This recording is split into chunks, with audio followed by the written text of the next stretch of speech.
cause unnecessary law or breakdown of law and order. Well, let's go on to Tuesday. Tuesday, 3rd of July 2018. Our major headlines. Well, this was trending all over Tuesday.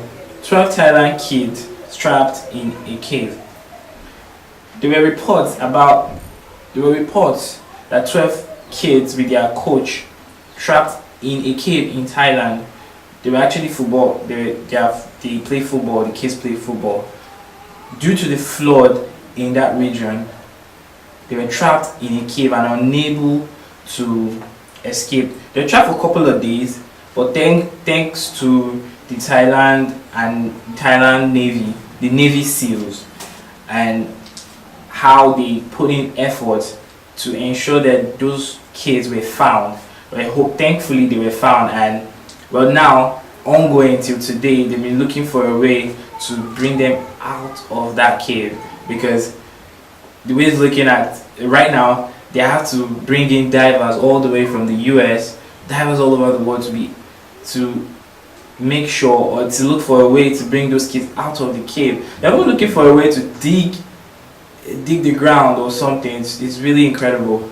But we hope that those kids are reunited with their families soon. Well, let's go to our home front. A Nigerian man died of heart attack after wife confesses of cheating. Well, this is funny. A Nigerian man apparently died of heart attack because his wife confessed that she cheated on him. Well, I really don't know. I have no comment. I don't know. I just felt like, why does he need to die? Well, it's fine. Well, let's go on to also international front. Let's go on. We're staying in the home front. French President Emmanuel Macron visits Nigeria today. That's Tuesday, 3rd of July 2018. French President Macron was in the country. He also attended the AU summit in Mauritania. He came through to see our dear President Muhammadu Buhari in Abuja, and scheduled to have a meeting with him on that same day. He was also scheduled to travel to Lagos to visit the African Shrine. Moving on, we also have headline here: Judge prosecute 3 channel staff. The Federal High Court judge has asked that 3 staffs of Channels Television be prosecuted for presumed contempt of court proceedings. This judge is also a judge presiding over Olisa Mitu's case. That's the former publicity secretary to PDP in Abuja. Well, moving on to Wednesday. This is World Cup updates. England beats Colombia with penalties as Sweden edges over Switzerland in a slim win. Well, before I continue, for more details, you can also get all this news and all this gist on and even more gist on www.clevenard.com. Well, moving on. England beats Colombia with penalties as Sweden edges over Switzerland. England narrowly won Colombia in a thrilling match of 120 minutes, with the match ending at 1-1 full time. It was a really thrilling match. We saw Hurricane scoring from the 18-yard box in 56 minutes, making him joint highest goal scorer in the competition. Also, Colombia really fighting hard and pushing forward and ensuring that they come back, which they did in the 90+ minutes in the match through their defender Mina, who has scored 3 goals in this competition. Really impressive, and they really fought till they won throughout extra time. And Eric Dyer, of course, sealing the deal with a decisive penalty after Pickford was able to save one and Colombia losing one.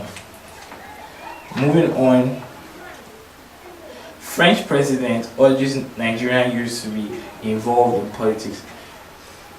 Emmanuel Macron, as we said in the previous headline, was in the country, or came into the country Tuesday, 3rd of July 2018.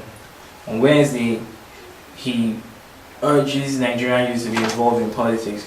This occurred when he was in African Shrine, when he visited the African Shrine, of course, the popular African Shrine in Lagos, Ikeja, Lagos.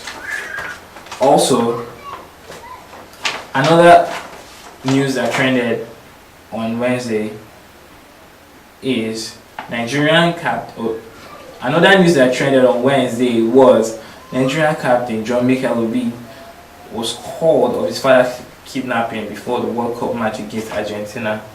John Mikel Obi came up in a statement released saying that he got a phone call from Nigerians, from people who kidnapped his father 4 hours before the Nigerian-Argentina match, which saw Nigeria play their hearts out. He was unable, he had to choose between playing the match and also being in pain, because it wasn't easy. In this statement, he said he didn't know what to do because he was threatening not to tell anybody about the incident. But it wasn't easy because it showed bravery and sports. It shows bravery and a great leader. Nice one. Also, still on the home front, flood washes 10 young Nigerian in Niger State. Well, there've been massive flooding in the country. Besides, it was predicted right in January that there will be flood. But this happened in Niger State, where 10 young people were washed away apparently, and they died in Niger State.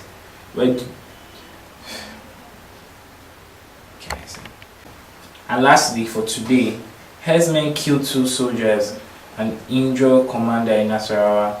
This is according to news reports by the headquarters of the Nigerian Army, which states that the herdsmen have killed 2 soldiers and injuring their commander. Well, you can get more of these news stories on www.clevenard.com. Thank you very much for staying tuned, and I hope you log on. And I'm still your host, Ben.